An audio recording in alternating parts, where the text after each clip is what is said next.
Hello, and welcome to a Walk in the Woods, a series where I just put what I was originally posting on my Instagram stories, where I take about an hour walk through the woods right in the trail by my house and listen to a little bit of political theory and record my responses afterwards.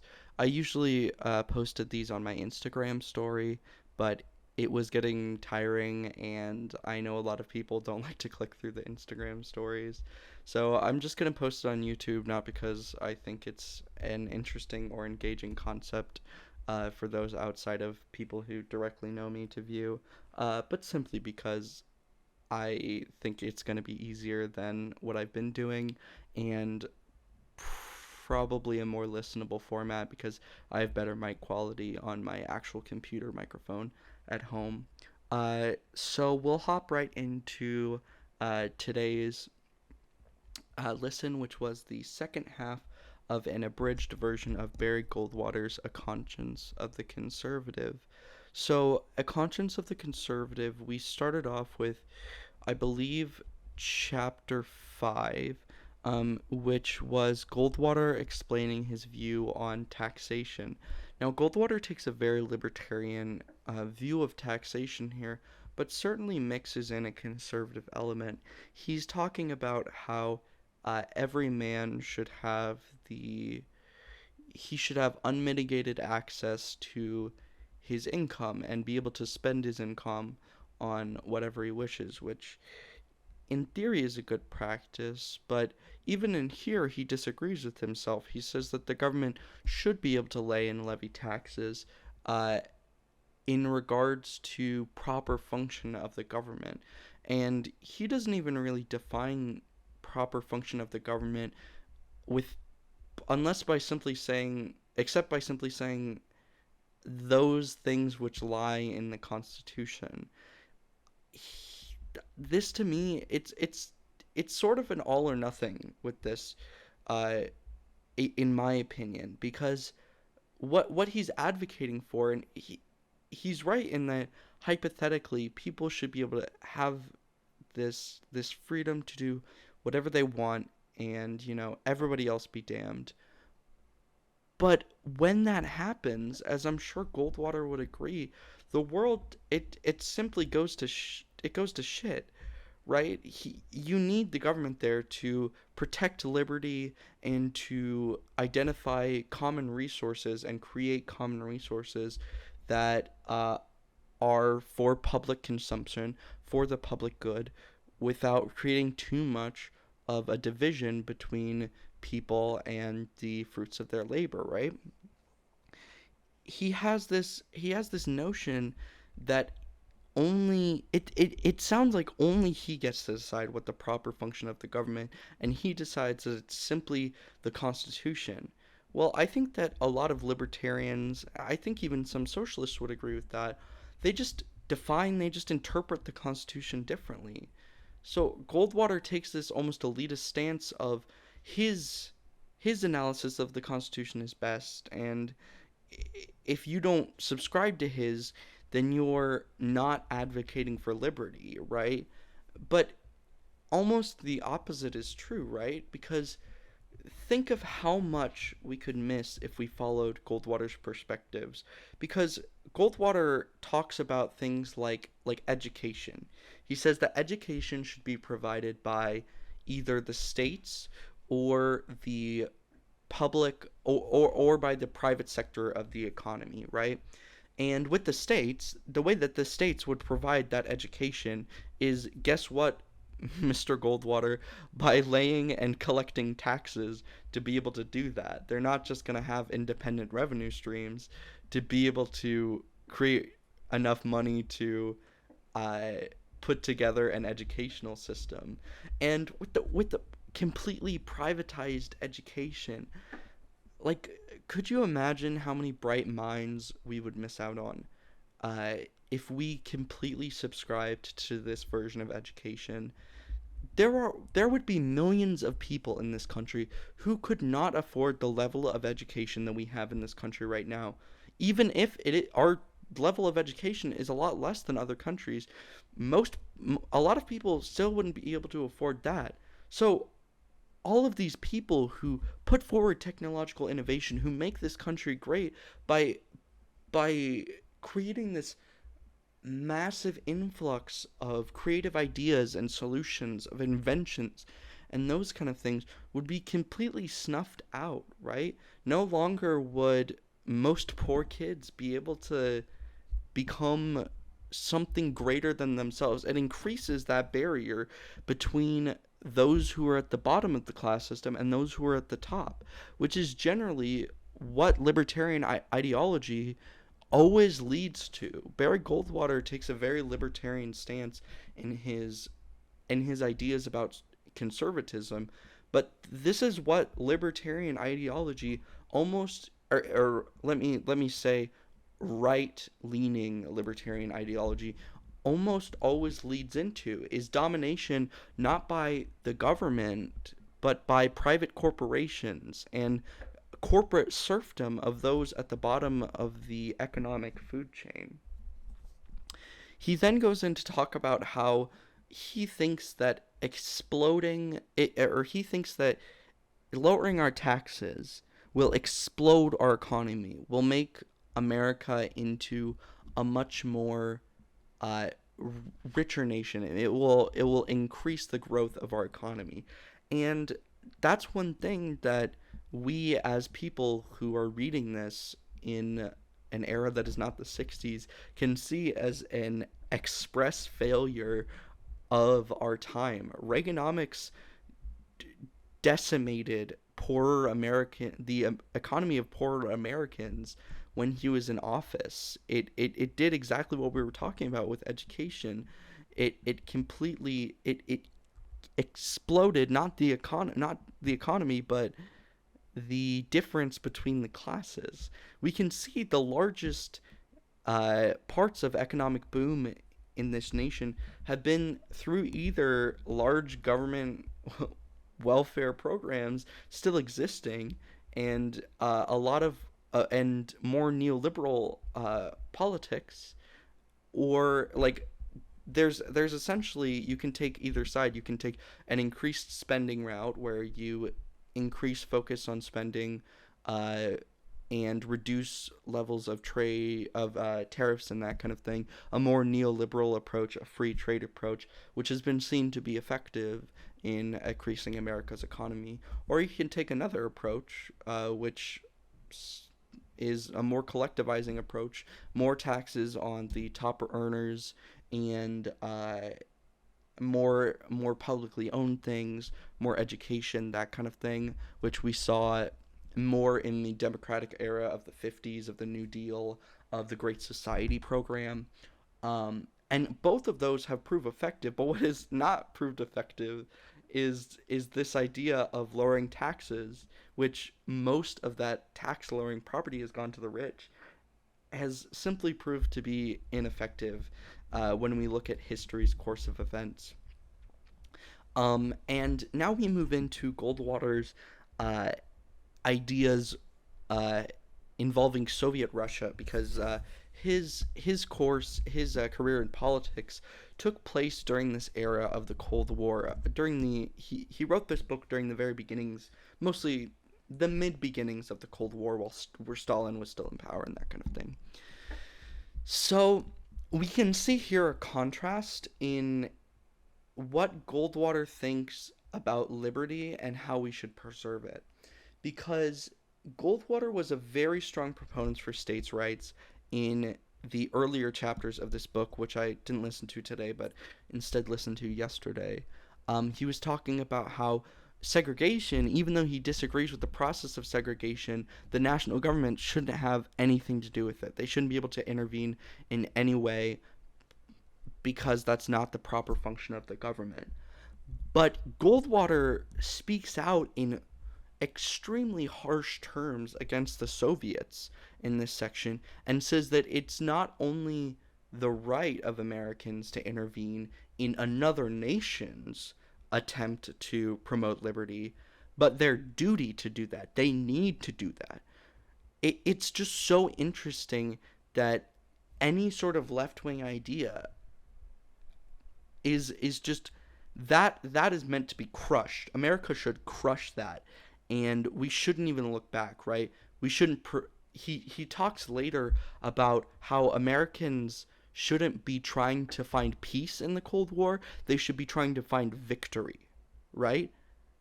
In a matter like segregation, that's up to the states. That's up to them. They should be able to govern themselves. But in a manner when it regards socialism, it's completely the opposite. We have to intervene. Now, I would agree with Goldwater that the Soviet Union was an intensely oppressive state. I 100% agree with him that it was a state that, while I do believe it had some good aspects, just as most any nation has, its bad aspects certainly outweighed the good ones. It did bring a higher standard of living to a lot of its residents. Um, this is a misconception when a lot of people think of the Soviet Union during this period, but it actually had a more rich and more nutritious diet than America did at that time. Their people were being fed better and that kind of thing. Um, and this was from a study by the Americans, not a possible source of propaganda from the Soviets. But it also had some intensely oppressive pieces of it. Uh, Political oppression, a one-party system, the gulags, the very notorious gulags. All of these were intensely terrible.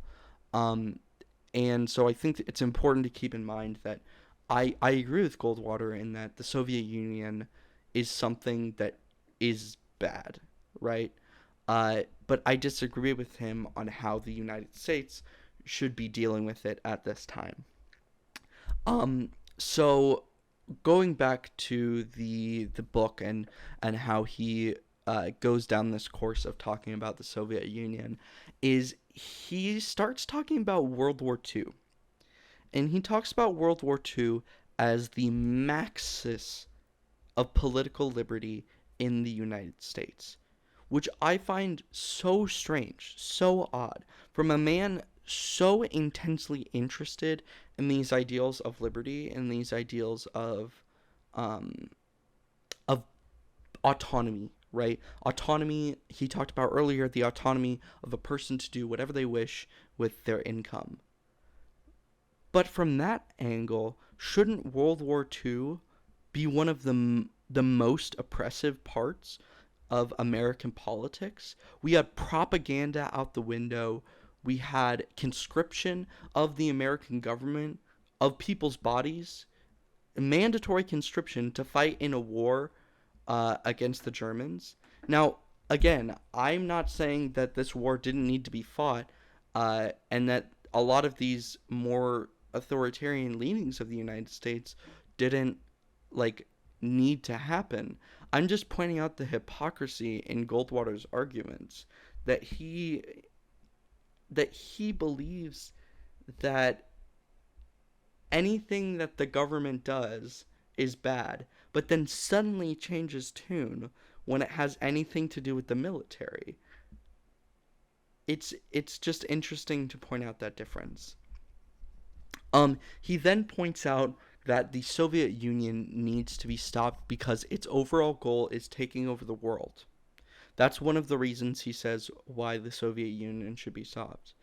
And in response to that, like, I have one question. Why hasn't the United States, in that case, been trying to fight against imperialist empires for all of these years? Why has the United States not taken a stand against the imperialism of the British Empire in the 1800s and the 1900s?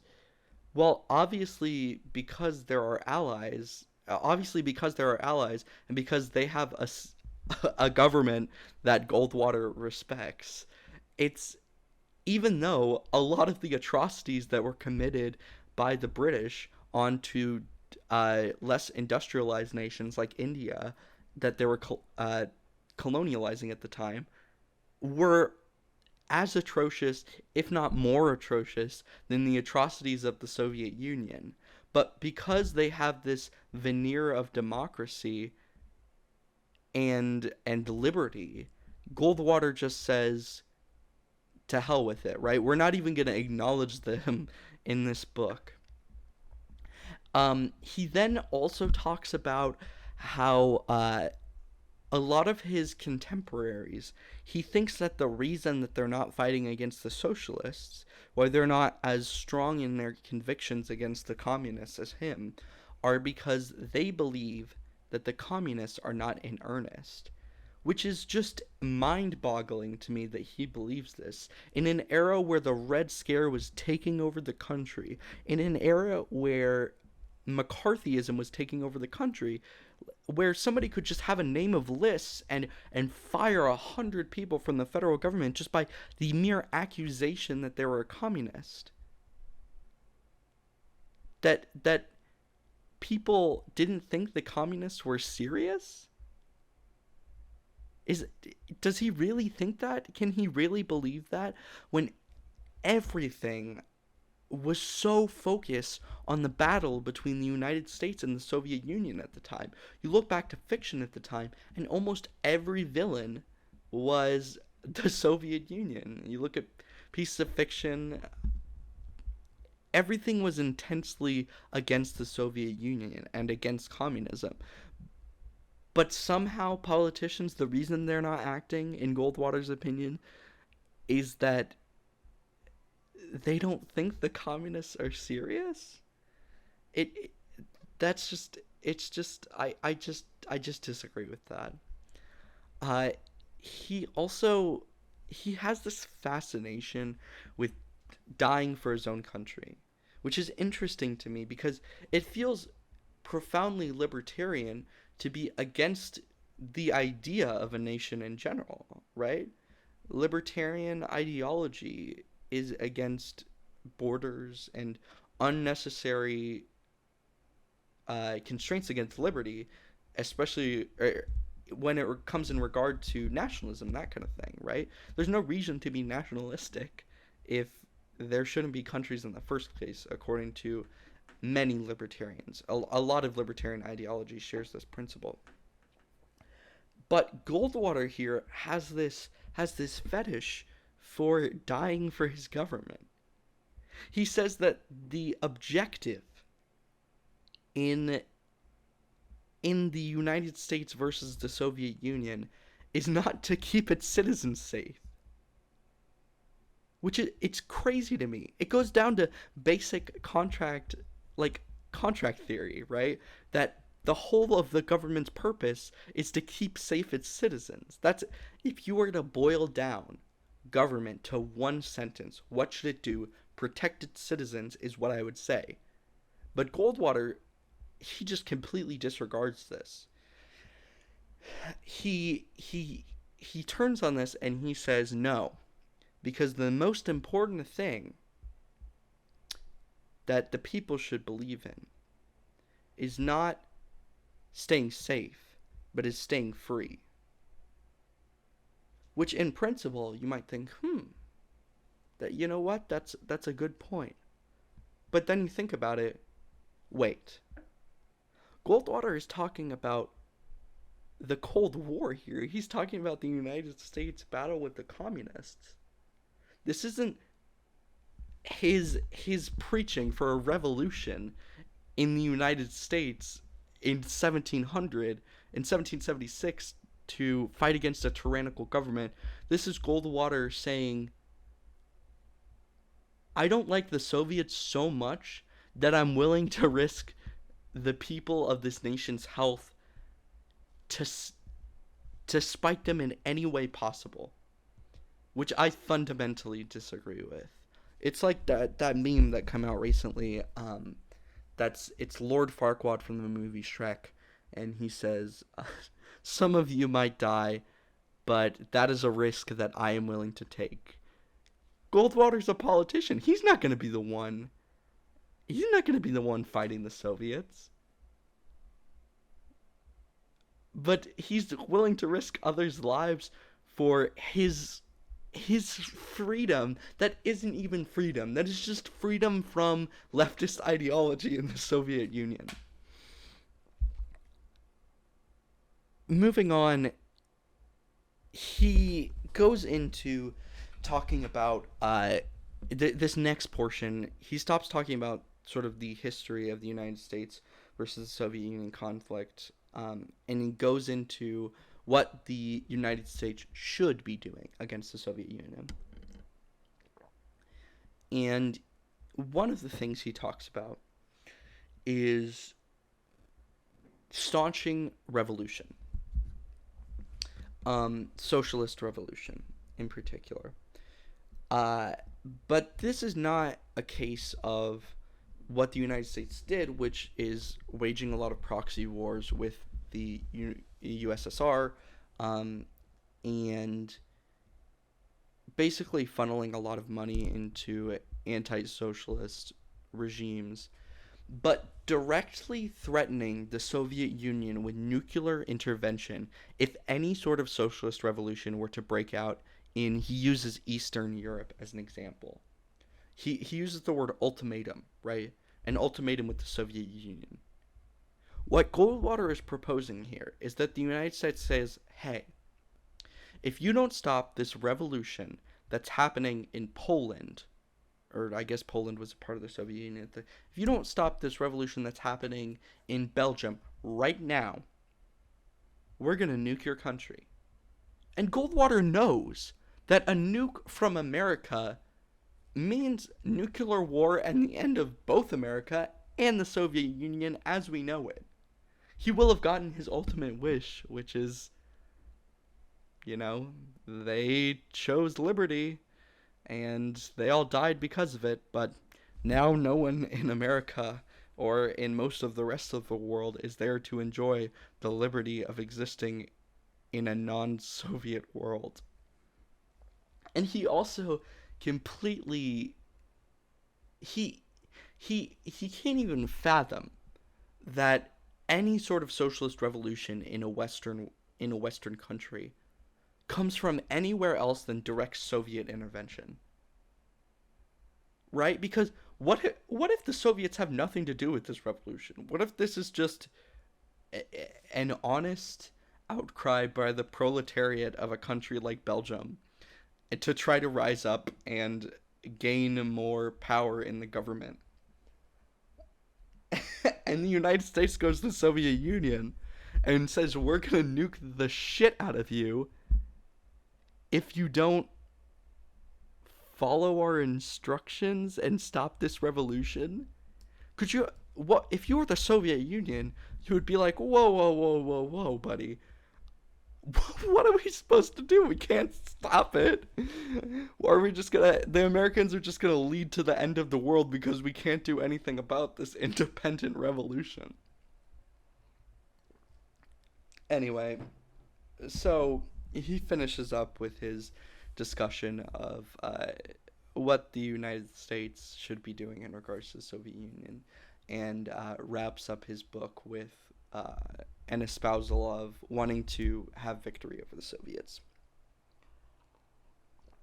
So, in conclusion, with this book, because at this point this is my final part of it. Um, I I think a lot of people, this might be unique to me, but I don't think so. I think a lot of people feel this way. I think a lot of us are a little scared to read or to listen to ideological works that conflict with our own. Like, before I read this, there was like a voice in the back of my head that was like scared for some reason, because I was like, what if he makes a fluent argument? Like, what if he's just right and my entire worldview crumbles down upon me? And that's so silly, because if it did, then I would be understanding the truth more. It would be an objectively good thing for me to understand my politics better and be less ignorant. But there was still this instinctual fear in me. And I really genuinely went into this ex- like wanting it to make sense, you know? Wanting to be a person who can find really good parts, really good solid arguments in both sides. But when I listened to that, that simply didn't manifest. Like it just didn't happen.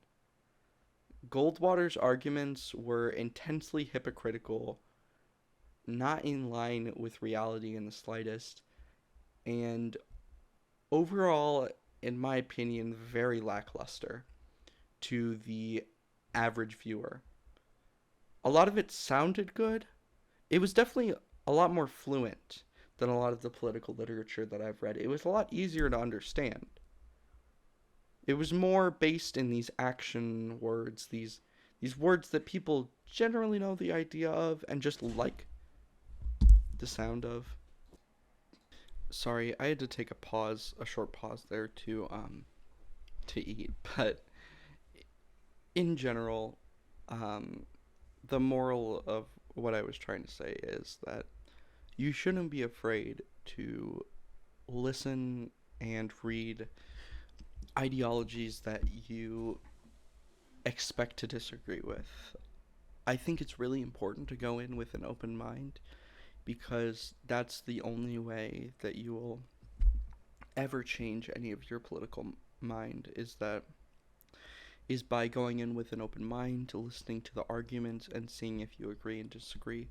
But also, it's important to know that you don't need to agree with something when you finish reading it, right? It's important to read things that you disagree with, but it's also okay to disagree with them at the conclusion of your reading, as long as you have actual arguments and actual counter arguments to what the author writes. So, did I disagree with a lot of what I read in Barry Goldwater's *The Conscience of the Conservative*? Absolutely. But would I recommend it? Honestly, I think that I would, because it's an easy in to a lot of libertarian, conservative, modern day philosophy, I think. Like a very good text in regards to that. I might skip the Soviet Union stuff just because it doesn't hold much bearings to the politics of today. But it's a good text for understanding the beliefs of moderate libertarian conservatives. So I would certainly recommend it, even though I intensely disagree with it. And yeah, so this has gone on a lot longer than it usually does because I've had to stop every 60 seconds to post it to my Instagram story timeline or whatever. And the purpose of this is isn't really to like start a podcast. It's really just to like not have to do that right now. So, if you are listening to this and I know you, don't feel obligated to listen to more of these if you don't want to. These are intensely long and mostly just self-indulgent so that I can record and just get my thoughts out there on the arguments that are presented in a lot of political literature that I listen to, without just talking to myself like a madman, at least doing something productive with that knowledge. So if you did make it this far, I thank you sincerely for listening, and hope to hear you on tomorrow's episode of A Walk in the Woods. Thank you very much.